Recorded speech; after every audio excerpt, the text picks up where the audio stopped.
Lepo pozdravljeni v In Vivo Veritas. Danes je z nami Aljaž Lavrič, fotograf, ki ste ga morebiti spoznali, ker je prav pred kratkim zaprl svojo razstavo v Libertasu. Aljaž, lep pozdrav.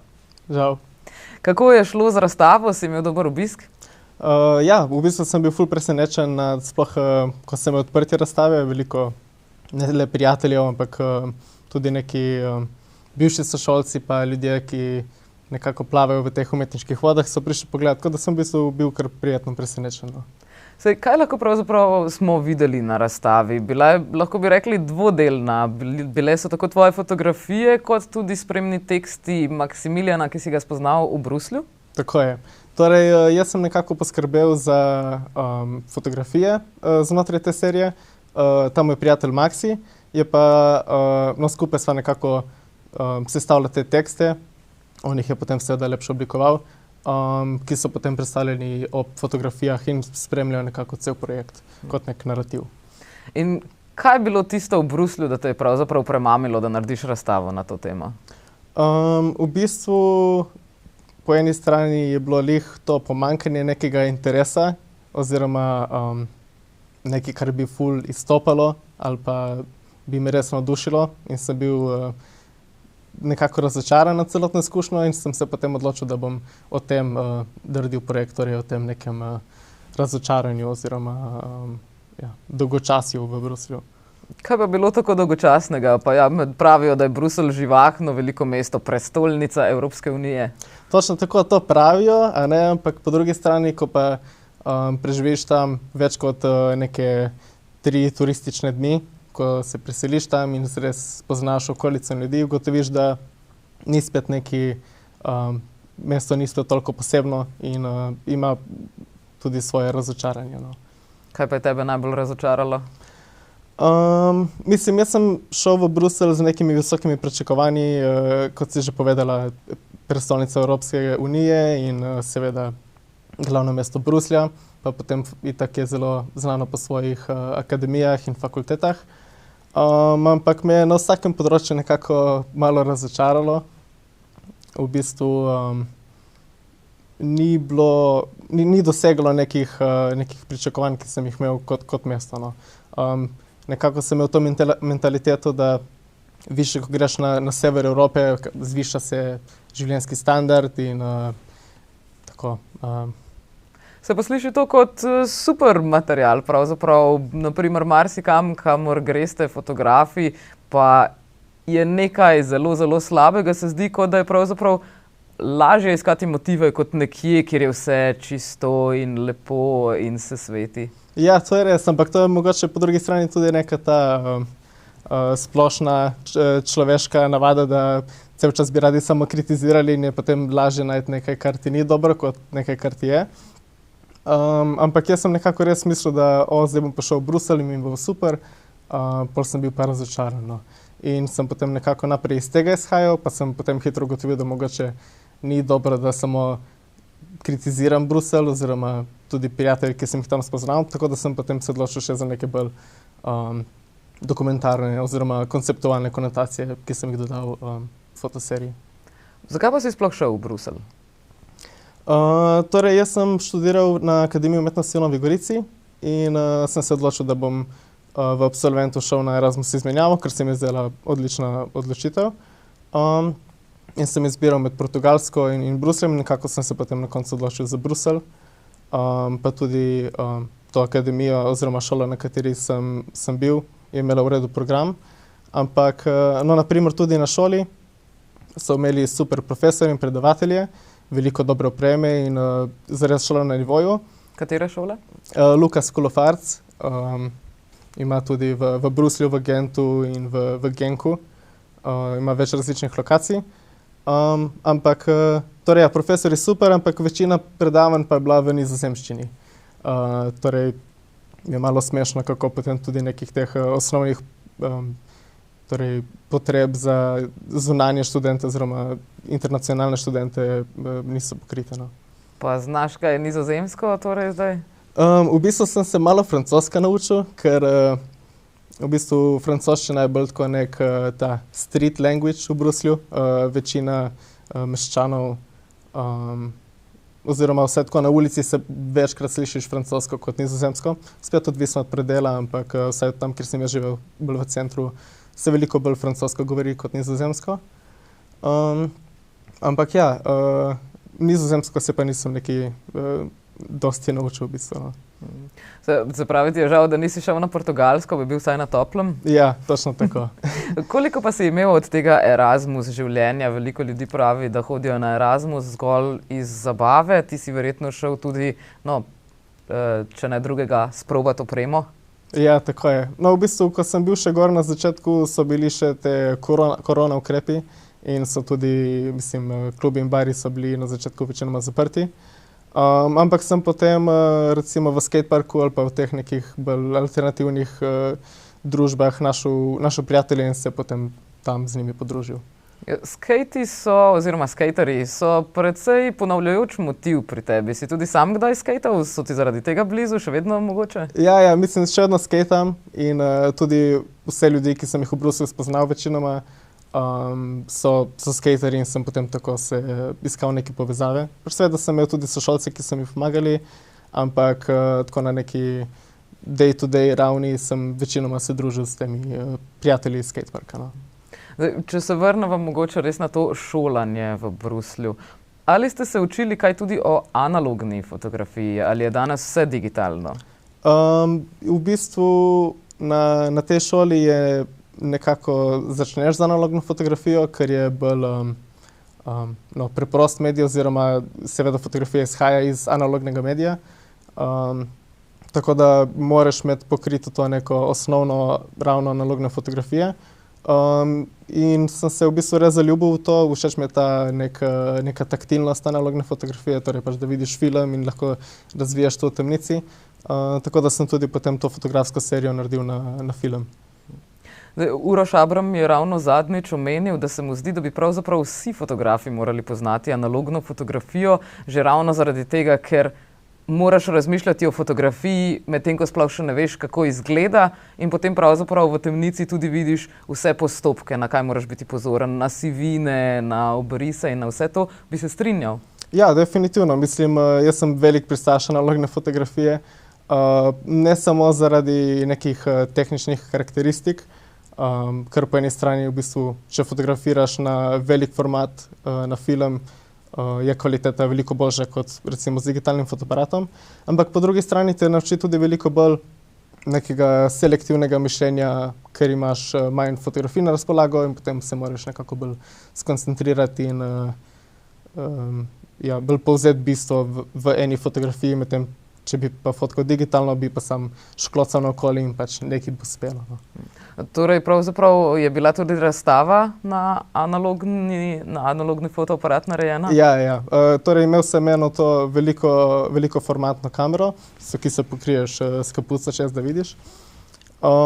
Ker mi je všeč neka ta ta upočasnjen način dela, ker si moraš za vsako fotografijo vzeti veliko več časa. In potem ful več tudi pomisliš o motivih, ki bi jih fotografiral in o sami kompoziciji in tako dalje. Zdaj, ko govoriš naprimer o motivih, kompoziciji, danes se zdi, da pravzaprav vsakdo lahko fotografira. Nazadnje skoraj vsak, ki ima telefon, ima pametni telefon, kar pomeni, da ima tudi kamero. In sploh v medijih se pojavlja, da pogosto prav izrinjajo profesionalne fotografe. Kaj se ti zdi, da je glavna razlika med amaterskim in profesionalnim fotografom? Ja, to je zdaj nek fenomen, ki se pojavil s temi mobilnimi telefoni, torej ta neka demokratizacija fotografije. Po eni strani je to dobro, ker lahko vsak postane fotograf, da slišiš glasove ljudi, ki jih drugače ne bi slišal iz različnih koncev sveta. Ampak po drugi strani pa je ta nek nivo kvalitete mogoče padel, ker ima pač vsak možnost producirati fotografije in ni neke selekcije v bistvu, kaj je dobro in kaj je slabo. V bistvu edino z družbenimi omrežji potem nekako to ugotoviš, kaj gre in kaj ne gre. Z družbenimi omrežji, tam se pa res objavlja skoraj vse. Ja, mislim, po eni strani to dobro, kot sem že rekel, ker lahko večji publiki razširiš neke svoje fotografije, kot recimo če bi imel le v galeriji, bi veliko manjši manjša publika videla te fotke. Ampak po drugi strani se mi zdi, da družbena omrežja nekako potem tudi so nek kurator tvojega dela, torej tisto, kar dobi več nekih všečkov, potem tisto si potem nekako prisiljen bolj fotografirati oziroma, ne vem, naprimer, portreti ponavadi dobijo več lajkov, torej potem veliko fotografov se bo specializiralo v portretno fotografijo. Je pa pač seveda veliko različnih vrst fotke, no. Torej se ti ne zdi, da vas fotografe nekako odrinjajo v galerijske prostore, se pravi, naprimer izven medijev, izven tega, ne? Kot omenjeno, sploh na Instagramu, naprimer, ima veliko ljudi že fotografije, ki so narejene samo s pomočjo filtrov, kjer sam fotograf ni toliko pomemben, bolj je pomemben torej, kako se nastaviš, ne? Ker pravzaprav objavljaš sebe. Ja, to je res. Vseeno mislim, da če je neka fotografija dovolj dobra, bo našla nek svoj način, da pride v galerijo in je to potem še neko dodatno dokazilo za uspeh v bistvu. Ampak je pa res, da sploh s temi filtri, kot si rekla, je pač fotografija nekako postala oziroma izgubila toliko svojo moč kot medij in je le neko orodje. Neko orodje, upam, da ne bo ostala samo to, še vedno je verjetno naval na fakultete, ki si jih sam obiskoval, kar precejšen. Ja, sploh letos je na tej Akademiji umetnosti v Novi Gorici ni vpisnine, zato se je tudi število novih študentov kar povišalo, kar je seveda super, ker dobimo neki večji preseg novih umetnikov. Ampak, ja, mislim, se mi pa zdi cool, da je še vedno, sploh v Novi Gorici, ne poleg fotografije, ampak na voljo tudi film, animacija in novi mediji, kar potem še nekako razširi ta digitalni svet umetnosti. Pa si imel torej sam tudi priložnost se udejstvovati v teh ostalih umetnostih ali mogoče vsaj sodelovati s tistimi, ki so bili na teh področjih, ali te res bolj usmerjajo samo v fotografijo? V bistvu v prvem letniku moraš pokriti vse te medije naštete in potem se tekom drugega in tretjega letnika nekako si izbereš enega, oziroma v drugem letniku 2 in v tretjem letniku enega in potem tudi s tem nekako ti olajšajo to izbiro oziroma lažje ugotoviš, kaj ti bolj všeč. Ampak imaš pa potem še neke predmete, kot so recimo zgodovina umetnosti in kritično razmišljanje umetnosti, ki so vsi študenti prisotni in imaš še vedno ta nek stik z animatorji ali pa filmarji. Pa na spletni strani imaš napisano, da še pišeš diplomsko nalogo. Si jo že dokončal? Ne, še vedno pišem, žal. Pišem diplomsko nalogo o odnosu med fotografijo in besedilom, oziroma zanima me ta nek odnos med fotoknjigo in gledalcem, oziroma kako gledalec dojema črke in slike. Tako da trenutno o tem pišem, moram še na par intervjujev narediti, ampak ja. In kaj do sedaj ugotavljaš, ker fotoknjiga je en res zanimiv medij. Gre pravzaprav za knjigo fotografij, kot rečeno, iz medijev se malce izrinja profesionalne fotografe, hkrati vse več fotografov izdaja fotoknjige, ki jih niti nismo poznali do nedavnega, ko se je tisk do te mere pocenil, da je tudi barven tisk lahko primerljiv poceni z črno-belim tiskom. Mislim, mene fotoknjiga mi je nasplošno fascinantna, zato ker ima vseeno nek narativ, s tem, ko listaš strani, ustvariš neko zgodbo in neko dinamiko, ampak nisi omejen s časom, kot si naprimer pri filmu, in se lahko res vzameš čas, ko listaš vsako knjigo in si tudi bolj aktiven pri samem experiencu fotoknjige. Je pa res, da v zadnjem času se je res nekako razmnožila količina fotoknjig, kar je seveda super in izhajajo tudi neke super kvalitete knjige na nekem profesionalnem nivoju, ampak tudi zini nekih bolj DIY scen, kar je tudi cool. Zdaj zini, to misliš na Pendrake in podobne, če sploh še obstaja, nisem prepričana. Mislim, da še je. Ampak si tudi sam izdal kak zin? Ja, v bistvu začel sem nekako, v šoli smo imeli neke delavnice in me je ful zanimala ta neka taktilnost knjige. Všeč mi je bilo, da lahko nekaj narediš in je potem pač knjiga ostane. Za razliko recimo, če postavim razstavo, bo odprta 3 tedne, knjiga bo pač zavedno. In mi je v bistvu ta neka, pač ta mentaliteta mi je ful všeč, da nekaj stvariš in je neka časovna kapsula tistega mišljenja takratšnega umetnika. Pa mora imeti fotoknjiga besedilo? Ja, odvisno, ne. S tem se ubadam znotraj moje diplomske naloge, ampak menim, da besedilo definitivno doda fotografijam neko vsebino, ki je drugače malo bolj abstraktna, če je prikazana le s fotografijami. Ampak je pa zadnje čase sem opazil, da veliko fotoknjig ima samo fotografije, zato ker so potem besedila ponavadi objavljena na spletni strani oziroma v nekem drugem formatu in je fotoknjiga le za fotografije. Zdaj, karkoli pluje tvojo barko, je bila tvoja knjiga, ki si jo izdal leta 2021. Kaj lahko vidimo v njej? Torej, to je neka prvi bolj resen projekt, ki sem ga naredil za mojo diplomo, praktični del moje diplome na akademiji, kjer sem v bistvu izhajal sem iz neke zgodbe mojega dedka, ki, ko je bil mlad, je sestavljal barke oziroma gradil barke. Ampak potem na stare leta je seveda odnehal. In zdaj ima starinarnico in ima veliko teh nekih modelov bark in to me je nekako potem privedlo do neke povezave med barko na suhem in neko žalostjo oziroma nostalgijo, neko željo po nečem, kar ni več mogoče. Torej barka, ki bi lahko bila v vodi, je zdaj na suhem, razpada in gnije in stagnira. In sem nekako te motive potem povezoval z motivi slovenske obale, ki se mi zdi, da ima veliko potenciala, ki ni točno oziroma ki ni pravilno izkoriščen, se mi zdi. Kako bi ga pa ti izkoristil? Ja, to je pa kar intenzivna debata. Ampak ne vem, mislim recimo to, kar sem fotkal, vem, da tam v Sečovlju je ta škver se kliče, torej to je neka delavnica starih plovil. Pa recimo tam bi se lahko naredil cel muzej, ker je toliko tega nekega materiala in toliko bark, ki bi bilo treba obnoviti, pa so samo tam nasedle ob pomolih in neuporabljeno.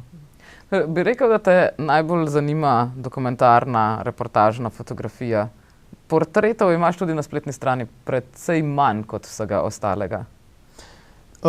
Ja, mislim, en razlog, zakaj je zato, ker v bistvu portreti so mi še kar intenzivni za izvest oziroma se pojavi veliko nekega stresa, ko moraš fotkati osebo, ker si nekako časovno omejen oziroma če fotografiraš neko pokrajino, si lahko vzameš čas in se naštimaš, ampak če bi pa fotografiral na primer tebe, bi pa si res mogel tako skoncentrirati in vse narediti na hitro. Ampak po drugi strani pa tudi to, da s portretom ti predstaviš nekoga in moraš na nek korekten in pravilen način zajeti to, kar bi rad o nekom povedal, kar je v bistvu še kar velik neka moralna vloga potem pri tem izpade. No. Torej te ne moremo najeti za poroko? Rajši ne. Čeprav nekateri pravijo, da je to skoraj edini način, kako preživeti dan danes kot fotograf. Ja, to je res. V bistvu, v recimo fotografiji poroke je veliko denarja, to je res, ampak si pa potem še kar omejen s svojim umetniškim izražanjem. Tako da win-win, lose-lose. Se pravi, praviš, da z neživo naravo je manj dela kot z živo naravo. Tako. Torej, zaradi tega so verjetno tudi tvoje fotografije iz potovanj, ki si jih objavil, predvsem raznorazni, ne portreti, ampak iščem zdaj slovensko ustreznico za landscape, pokrajine, vedute in podobno, kjer se zelo ukvarjaš ravno s kompozicijo. Si torej veliko časa preživel, ni šlo zgolj za neko turistično fotografijo, čeprav si bil ravno v Egiptu in Jordaniji, ki sta za Slovence kar precej obiskani destinaciji. Ja, mislim, naprimer, sploh Jordanija, se mi zdi, da če greš tam kot fotograf, lahko hitro ciljaš na neke te eksotične note oziroma poglej, kako je to zanimivo, poglej, kako so tukaj drugačni. Ampak se mi zdi, da sem skozi fotke hotel prikazati tudi nek njihov ta monden način življenja oziroma kako je po celem svetu seveda lahko eksotično, ampak po drugi strani tudi zelo nek preprost način življenja, ki je mogoče tukaj v Sloveniji malo underrated. No. Kje pa si potoval po Jordaniji? Si bil naprimer samo v Amanu, si šel tudi na bolj zeleni sever, na bolj peščeni jug? V bistvu smo šli z mamo in sestro, smo najeli avto in smo potem potovali po teh tudi manjših vasicah, kjer je v bistvu bilo tudi vsaj zame bolj zanimivo fotografirati in sem našel več motivov. Ampak smo pa seveda obiskali vse te večje destinacije. Ampak ravno zato, ker smo šli z avtom, nisem bil potem nekako omejen na te neke stereotipične fotke iz razglednic, naprimer. Ampak sem se lahko tudi vzel čas in rekel, gremo se tukaj ustaviti in se ustaviš na robu ceste in fotkaš nekaj, kar te zanima. In kako sta mama in sestra sprejeli, da sta se mogli ves čas ustavljati? To jim ni bilo najbolj všeč, ne. Ampak mi je všeč, da imam to neko podporo doma.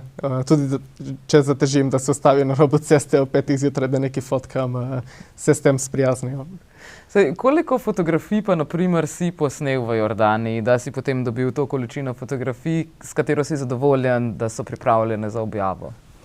V Jordaniji sem fotkal digitalno, to je bilo mislim, da 2019, februar 2020. In sem nafilal 2 kartice, torej tisoče in tisoče fotografij. Ampak ravno zato, ker potem, ko sem šel skozi te fotografije, sem ugotovil, da je to kar naporen proces listanja skozi svoj izbor. In sem potem nekako prešartal na analogno fotografijo. No. Ampak v bistvu nek cilj pri fotoprojektu je nekje med 40, 50, 60 fotografij. Se mi zdi, da to je tako nek konkreten kos fotografij, ker če vključiš več fotografij, se potem mogoče že pozabi vsebina oziroma dejstvo, kaj hočeš povedati. Pa to pomeni, da ti ni všeč ravno pogledati vsako fotografijo, ko jo narediš, ne? To je ponavadi tisto najprej, hitro bomo zdaj posneli in zdaj bomo takoj pogledali in stojimo še 5 minut na mestu, da pogledamo, katere fotografije so. Ja, mislim, to je, po eni strani je to slabo zato, ker potem zgubiš nek stik z okolico, ker buliš v fotoaparat namesto, da uživaš tam, kjer si. In po drugi strani je tudi fino zato, ker recimo, če fotkaš na film,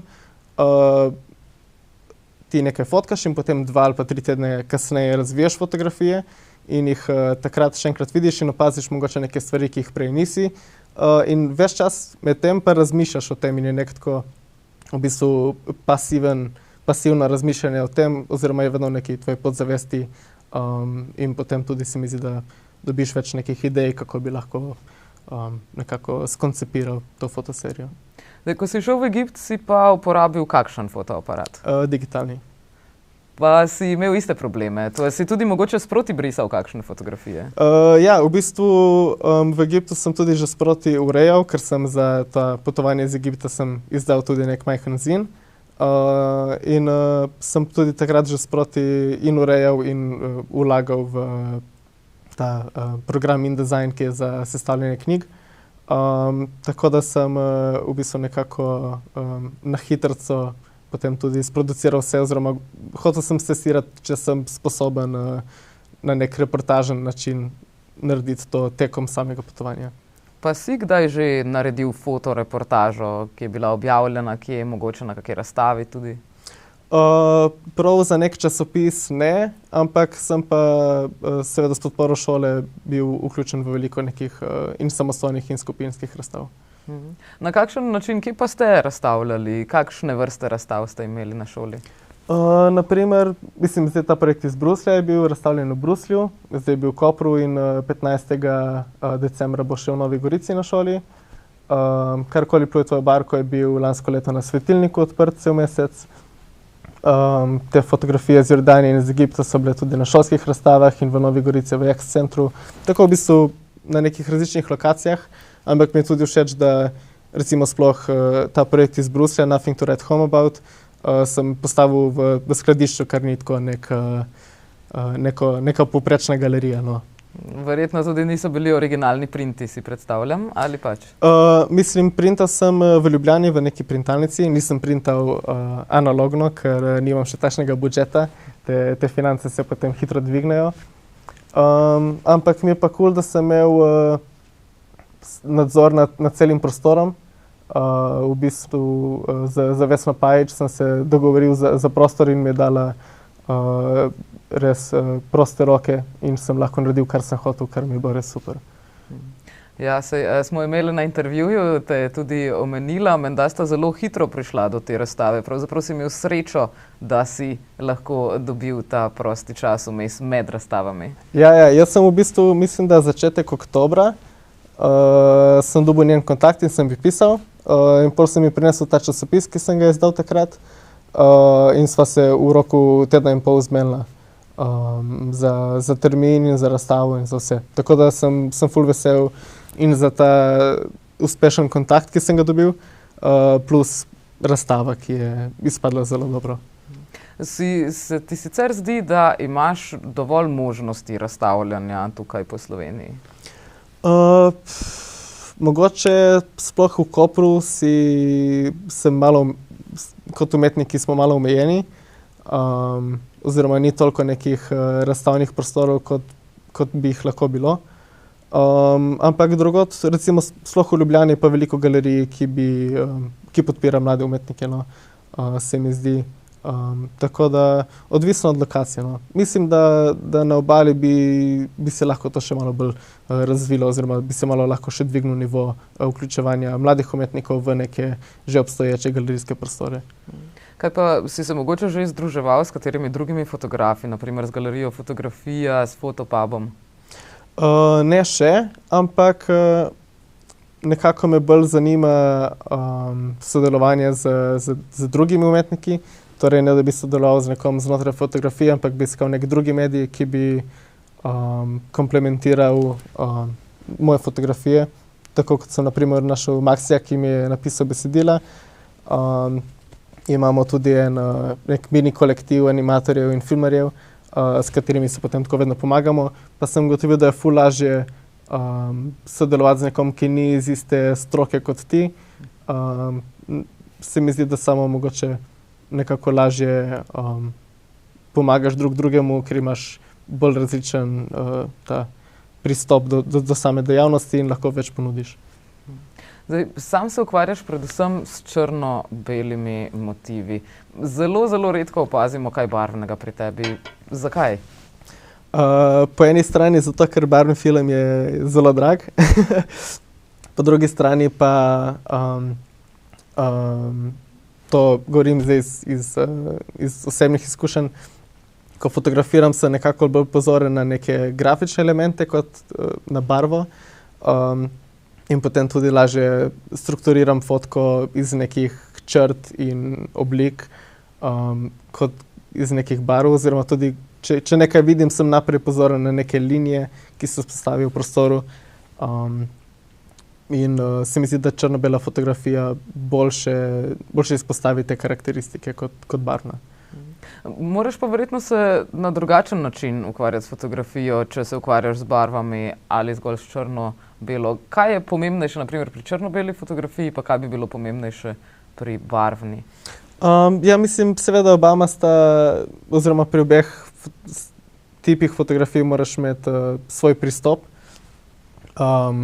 Zdaj, ena stvar je tudi, da črno-bela fotografija velikokrat izgleda bolj brezčasna in izgubi nek ta element časa.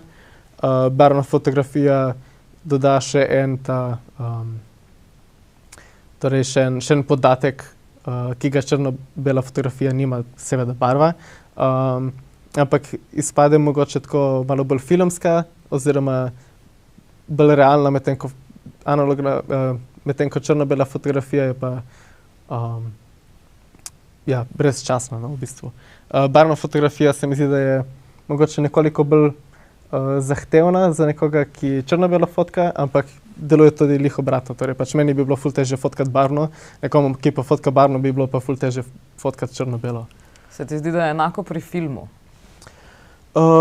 Ja, seveda, ampak film ima tudi še ta element časa in premika po prostoru, kar nekako še oteži samo sliko. No. Zdaj, s filmom si se sam tudi ukvarjal. Nekateri pravijo, da ste fotografi lahko odlični direktorji fotografije, ampak nikakor ne dobri režiserji. Bi se strinjal s tem? To je res. Po mojem zato, ker znotraj fotografije velikokrat deluješ sam, oziroma si sam svoja ekipa, kar meni ful ustreza, ker ne vem, če bi bil sposoben nadzirati druge ljudi, oziroma rajši poskrbim sam, če mora biti nekaj opravljeno, kot da bi naročil nekomu drugemu, da nekaj naredi. Ampak je pa res, da veliko fotografov so hkrati direktorji fotografije oziroma DOP, kar tudi ni spet toliko slaba stvar. No. Vsaj jaz veliko uživam tudi, če se ukvarjam z videokamero. No. Zdaj, sodeloval si že pri 2 filmih. Kakšna je bila pravzaprav tam tvoja naloga? Pri enem si bil direktor fotografije. Ja, oziroma znotraj teh šolskih projektov si velikokrat pomagamo in potem dobi vsak neke različne naloge. Ampak se mi zdi, da v bistvu kot direktor fotografije je cool, ker si pač zadolžen za sliko in hkrati v bistvu se naučiš poslušati neke druge režiserje oziroma druge umetnike in vključevati torej in nek svoj, kako bi rekel, da kot direktor fotografije dodaš nekaj seveda samemu vizualu filma, ampak seveda pač poslušaš režiserja in njihovem mnenju. Tako da pač sprejemaš veliko kompromisov, ampak na koncu zato sem direktor fotografije in ne režiser. O čem pa sta govorila ta 2 filma? Verjetno nisi snemal črno-belo.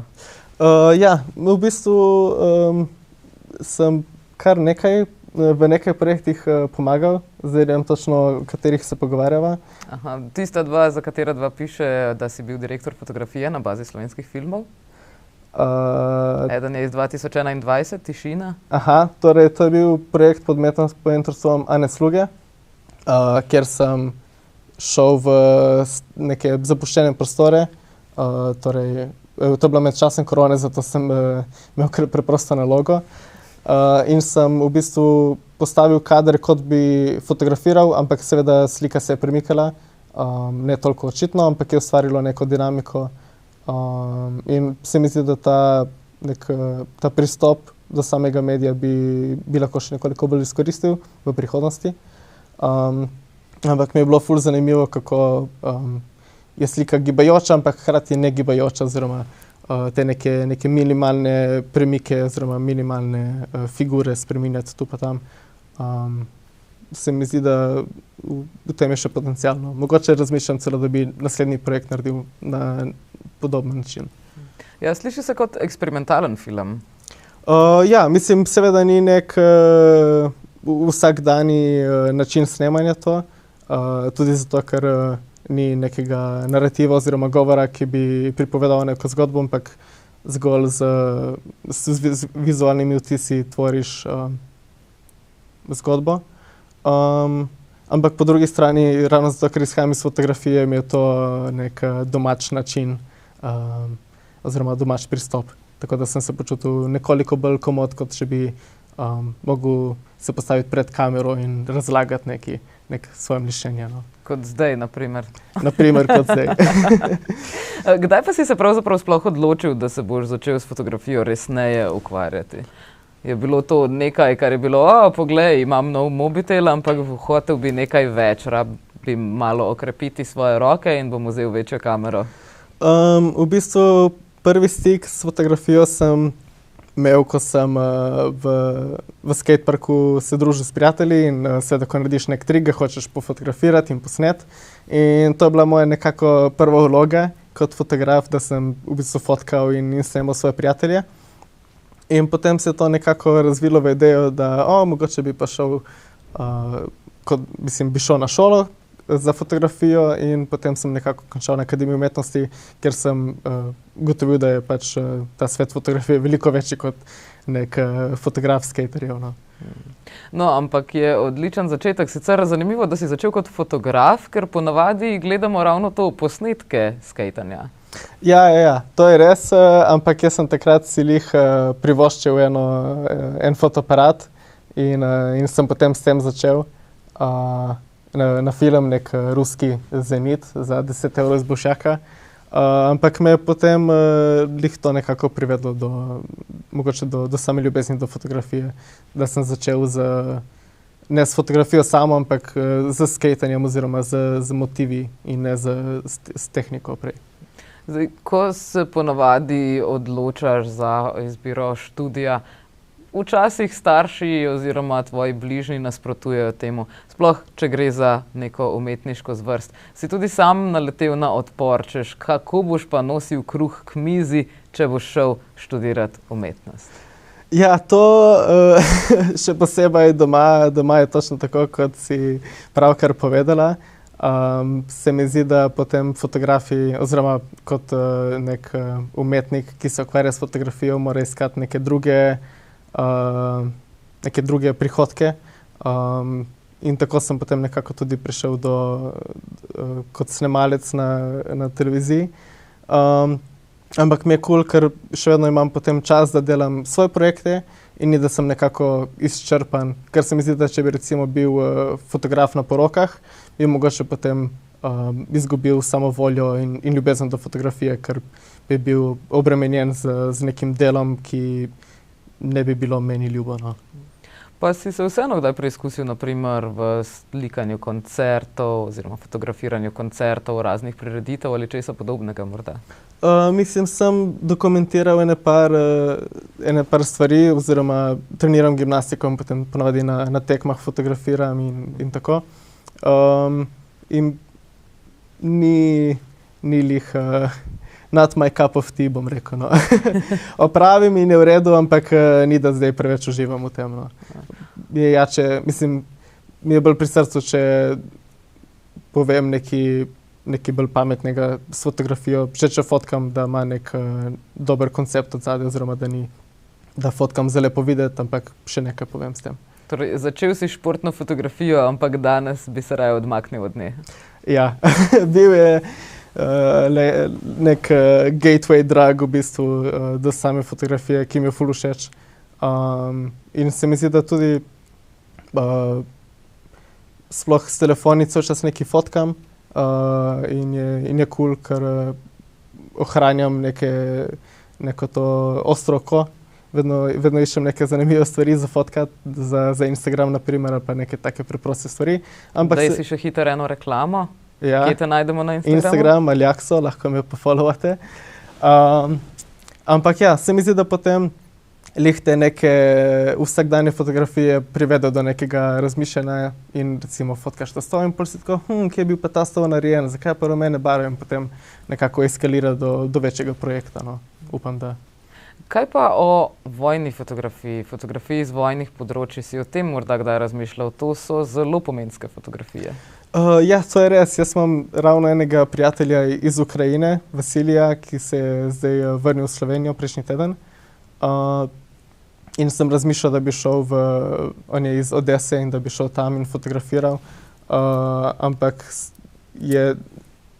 glede na to, da je tudi on nekako pribežal čez mejo in prišel v Slovenijo, sem pomislil, da mogoče bom še kakšno leto počakal in potem nekako fotografiral posledico vojne, kar je mogoče celo še bolj impactful kot sama neka akcija vojne.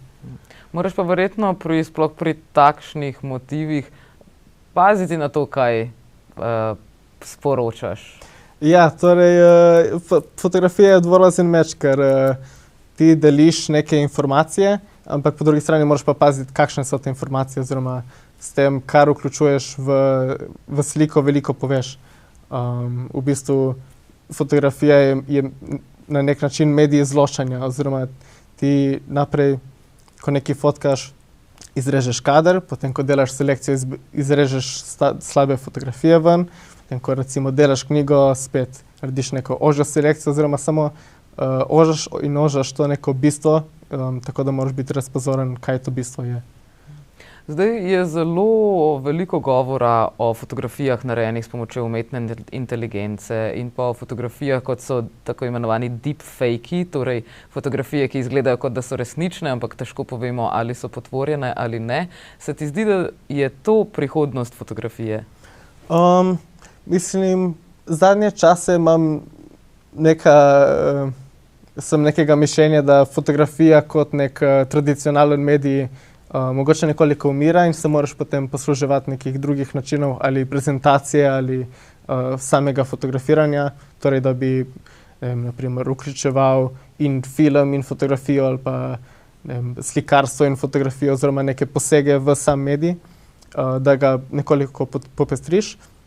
Ampak sem pa naprimer ravno zadnjič na internetu videl, da je ta program DALL-E, ki v bistvu samo izbereš čopič z imenom naprimer morje in lahko narišeš morje in on s tem AI-jem generira to, kar narišeš. Tako da v bistvu lahko sam narišeš neko fotografijo, brez da bi sploh vstal iz posle. Da mogoče zaradi tega mika delanje tudi animacij. V zadnjem času, sploh v zadnjih 10 letih, so izjemno popularni tudi animirani dokumentarci, ki pogosto mešajo ravno fotografijo, film, pa tudi animacijo.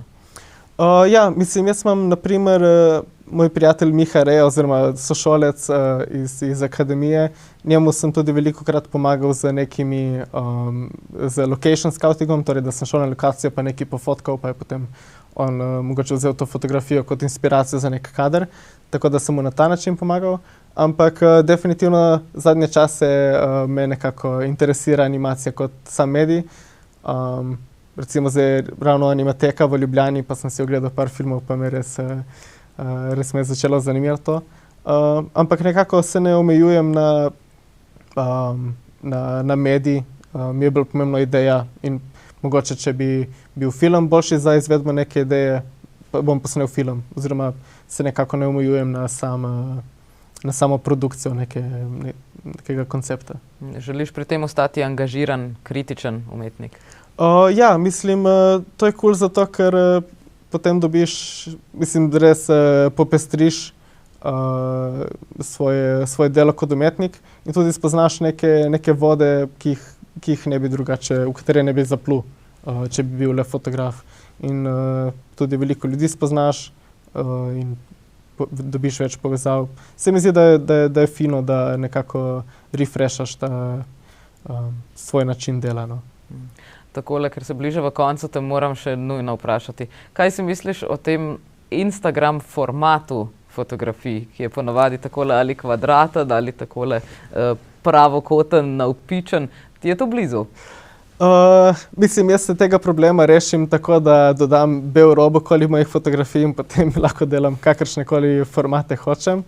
Ampak zadnje čase je bolj problem, da Instagram promovira video format kot fotografijo, tako da veliko fotografov potem nekako nastrada na ta način in si nekako prisiljen, da posnameš video o fotografiji, kar je tako malo banalno, ampak je, kar je.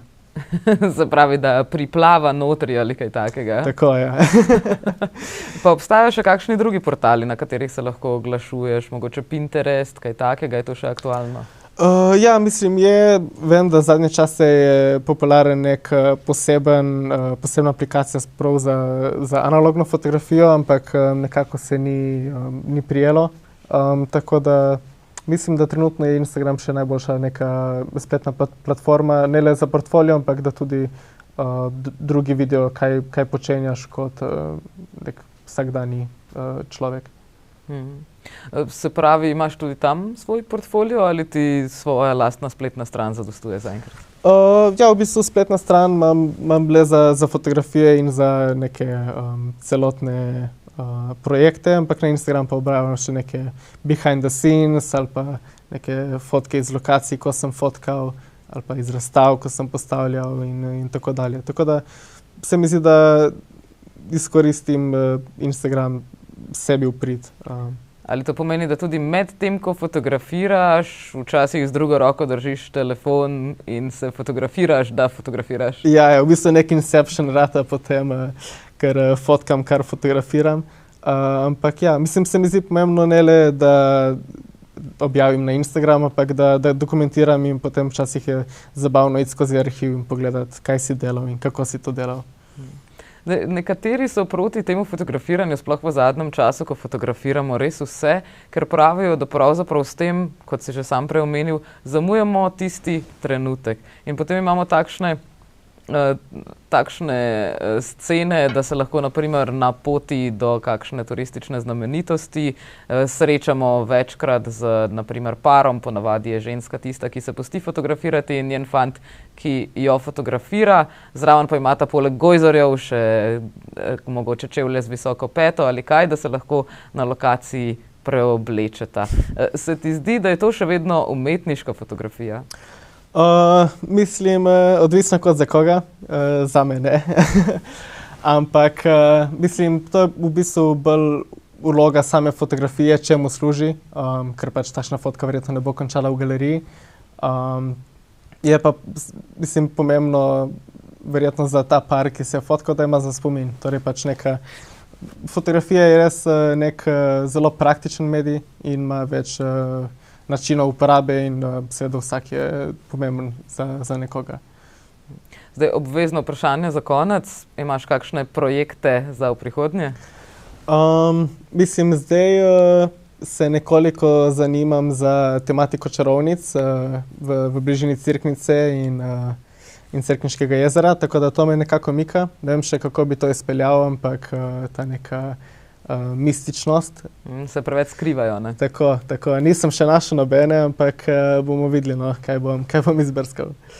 Od kje pa ta ideja?